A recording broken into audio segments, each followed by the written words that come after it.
একটা পুরুষ মানুষের ইমোশন তার শখের জিনিস যদি তার সাথে না থাকে তখন তার মনটা কেমন লাগে। ধরেন আপনার সবচেয়ে প্রিয় জিনিস, আপনার শরীরের সবচেয়ে প্রিয় জিনিসটা, শরীরের সবচেয়ে প্রিয় অঙ্গটা আপনার সাথে আর নেই বা আছে অকেজ, কখনোই এটা আর কাজে লাগবে না। কিংবা জিনিসটা থেকেও নাই, এর ফিলিংসটা কেমন বলেন? এর মতো কষ্ট আর পৃথিবীতে কিছু নেই।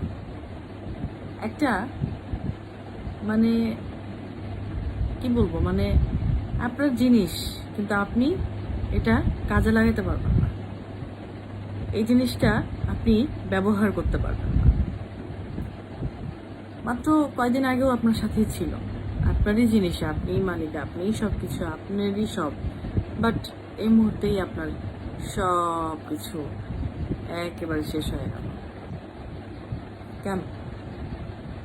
সেটার পিছনে আমি ঘাটাঘাটি করতে নাই যে আবার একটা জিনিস, মানে এতই ভালোবাসছি তারে, এতই তারে ভালোবাসছি, তারে ভালো এত পরিমাণে বাসছি, তারে ভালোবাসতে বাসতে বাসতে বাসতে বাসতে বাসতে তার আসল জিনিস নকল জিনিস সব জিনিসই শেষ করে দিচ্ছি।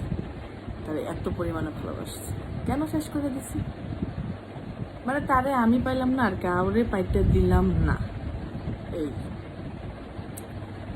মানে ভালোবাসা খুব সুন্দর, কিন্তু ভয়ঙ্কর হতে সময় লাগে না।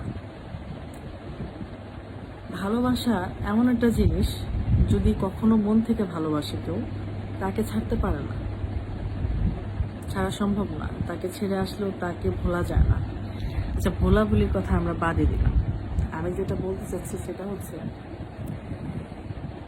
এই যে জুনিয়া, সাকিব ভাইয়া, শিখা আফা, এরা দুইজন হঠাৎ হঠাৎ করে অনলাইনে দেখতাম খুব ভালোবাসা, আবার এই দেখতাম খুব বিচ্ছেদ হয়ে যাচ্ছে, আবার এই দেখলাম মিল হয়ে গেছে।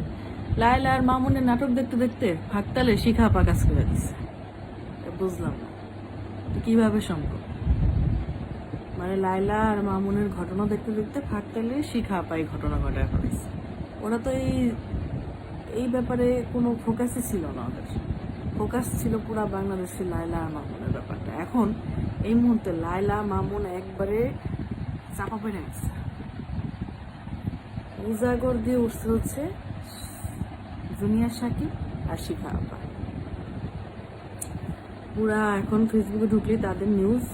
আমি দুজনের জন্য শুভকামনা করছি, ভালো হয়ে যান, ভালোভাবে একটা সমাজকে ভালো শিক্ষা দেন, ভদ্রতা নিয়ে কাজ করেন, শালীনতা বজায় রাখেন, মানুষের ক্ষতি কইরেন না। ভালোবাসা সুন্দর, বাট ক্ষতি কইরা কোনোদিন জোর কইরা ভালোবাসা পাওয়া যায় না।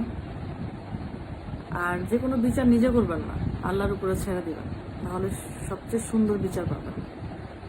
ঠিক আছে?